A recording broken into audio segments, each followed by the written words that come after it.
So my question is going back to the beginning for a buyer. If they've been somebody that's kind of been leasing, how do they know that, you know what, I'm ready to buy now, now's the time? Well, the first answer to that is, do they want to buy? Because there's no point in doing anything that you don't want to do. So you've got to want to do it.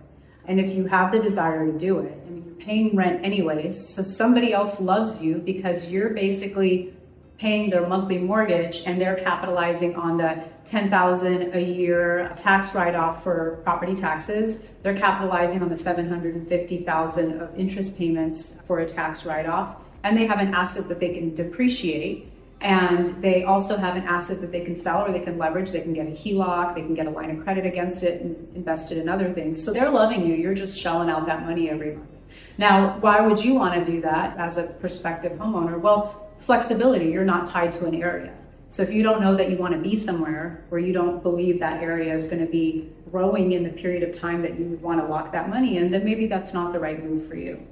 But if you're going to be paying roughly the same amount monthly, and that money is just going to be wasted, and all you have to do is basically put a little bit more down because you've got these 1% down programs or 10% on the jumbo. So if you're willing to do that, then you can have the ability to capitalize on the equity, or you could keep it and rent it out and have somebody else pay your mortgage down monthly. So there's so many options, but I think the big part of it is people are scared. You don't know what you don't know.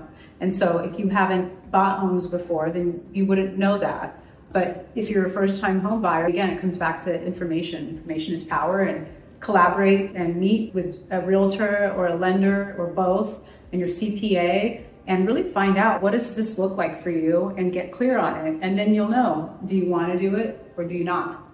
The other thing I wanted to mention is when you're evaluating a new area, I highly recommend, if you're able to, go be in that area for a month in Airbnb and see what it's like to wake up there.